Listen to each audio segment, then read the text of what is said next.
यह एक विशाल नरभक्षी मछली थी जो लड़की की दोनों टांगों के बीच लेटी हुई थी। लड़की ने अपनी नाजुक उंगलियां बढ़ाकर नरभक्षी मछली के पेट को हल्के से दबाया, जिससे वहां मौजूद कुछ लोग बुरी तरह डर गए। 3 मिनट पहले की बात है। 2 लड़कियां नदी किनारे पानी में खेल रही थी। तभी पानी के नीचे से एक विशाल नरभक्षी मछली तेजी से निकली और लगभग लड़की के नाजुक पैरों को काट ही लिया था। लड़की ने भी पानी की सतह पर हलचल देख ली। वो मछली घाट की लकड़ी से टकराई थी। दोनों को खतरे का एहसास हुआ और जैसे ही वे उठकर जाने को हुई, मछली ने जोरदार टक्कर मारकर लकड़ी के फट्टों को तोड़ दिया, जिससे बड़ी बहन रीना सीधा पानी में गिर गई और तुरंत ही बड़ी संख्या में नरभक्षी मछलियां चारों ओर से आ गई। अच्छी बात यह रही कि आखिरी पल में छोटी बहन संगीता ने पूरी ताकत लगाकर रीना को पानी से बाहर खींच लिया, जिससे दोनों फिलहाल बच गईं। लेकिन भागते वक्त लकड़ी का पुल टूटकर 2 हिस्सों में बंट गया। संगीता की दोनों टांगें 2 हिस्सों में फंस गईं और वह संतुलन बनाने की कोशिश करने लगी। तभी एक नरभक्षी मछली पानी से बाहर उछली और संगीता पर हमला करने लगी। मजबूरन वह तैरते लकड़ी के टुकड़े पर कूद गई और हाथों से पानी को चलाकर एंड की ओर बढ़ने लगी। अचानक मछली ने एक छलांग मारी और लगभग उसे काट ही लिया। उस वक्त रीना ने अपने हाथ फैलाकर संगीता को कूदने के लिए कहा। मछली का हमला तेज होता गया, लेकिन संगीता ने हिम्मत दिखाई और कूद गई। मछली ने उन्हें छोड़ने का इरादा नहीं किया और लगातार लकड़ी पर हमला करती रही। एक गलत कदम से दोनों फिर से पानी में गिर गई। तेज आवाज ने हजारों नरभक्षी मछलियों को आकर्षित किया और सभी इंसानी मांस खाने को दौड़ पड़ी। सौभाग्य से संगीता कभी राष्ट्रीय स्तर की तैराक रह चुकी थी, इसलिए उसने रीना को फिर से एंड पर खींच लिया। वे समझ चुकी थीं कि खतरा टल चुका है, लेकिन तभी एक और खतरनाक नरभक्षी मछली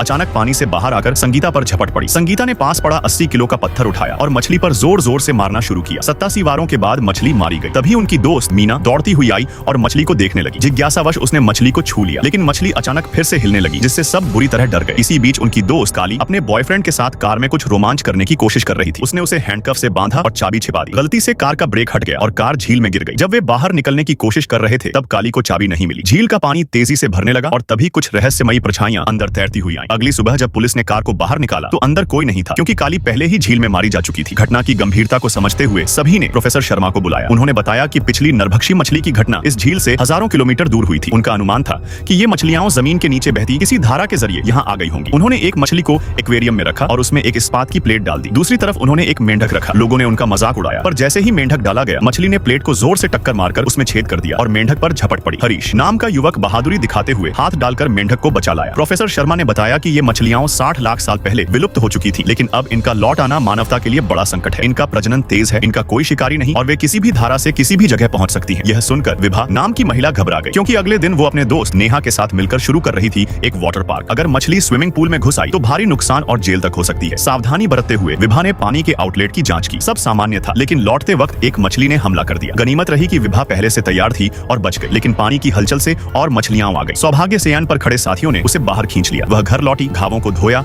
और गर्म पानी से स्नान करने लगी। तभी उसे हल्की सी आहट हुई, लेकिन कुछ दिखा नहीं। उसने आंखें बंद कर ली और अचानक मछलियां नल से उसके टब में भर गई। आंख खुलते ही वह चौंक गई, लेकिन ये बस एक बुरा सपना था। उसी दिन दोपहर में विभा ने नेहा से कहा कि पार्क खोलना टाल दो, पर नेहा को पैसों की चिंता थी। $10 लाख का निवेश हो चुका था और सेलिब्रिटी लाइफगार्ड भी बुला लिया गया था। उसने मशीनें चालू कर दी और झील का पानी पूल में खींचा जाने लगा। साथ ही उसमें छुपी नरभक्षी मछलियां भी आ गई। पूल की दीवार टूट गई और मछलियां अंदर घुस गई। हजारों लोग वहां फंस गए। रोहित नाम का एक छोटा लड़का अपनी मां के पास आया और बताया कि मछली ने उसे काटा, लेकिन मां ने मजाक समझा और उसे प्लास्टर लगा दिया। वह बचाने के लिए लाइफगार्ड के पास गया, लेकिन उन्होंने उसकी बात को अनसुना कर ऑटोग्राफ दे दिया। इसके बाद मछलियों ने हमला कर दिया। पानी खून से लाल हो गया और पूरा पार्क नरक बन गया। भीड़ में एक पूर्व सैनिक विक्रांत भी था, जिसकी टांगें मछलियों ने पहले ही खा ली थी। उसने खास मशीनी टांगें बनवाई थी जो मछलियों से भी मजबूत थी और एक शक्तिशाली बाघ में भी बदल सकती थी। उसने बहुतों की जान बचाई। विभा ने अपने एक्स बॉयफ्रेंड अर्जुन से मदद मांगी और उसने ड्रेनेज वॉल्व खोल दिया। विभा खुद पूल में कूदी और फंसे लोगों को बाहर निकाला। अर्जुन कंट्रोल रूम पहुंचा और पानी बाहर निकाला गया। विभा बह गई, लेकिन अर्जुन ने समय रहते एक कांटा लेकर मछली को मार गिराया और विभा को बचा लिया। उसकी बहादुरी दीवानी हो गई। उसकी बहादुरी से विभा फिर से अर्जुन की दीवानी हो गई। जग्गू नामक एक अन्य व्यक्ति ने पाइपलाइन में पेट्रोल डाला और सिगरेट फेंकी। जोरदार धमाके से सारी मछलियां मारी गईं और स्वादिष्ट व्यंजन बन गई। लेकिन तभी प्रोफेसर शर्मा का फिर से फोन आया। अब मछलियां जमीन पर भी चल सकती हैं। एक बच्चा उन्हें वीडियो बनाते हुए रिकॉर्ड करने लगा।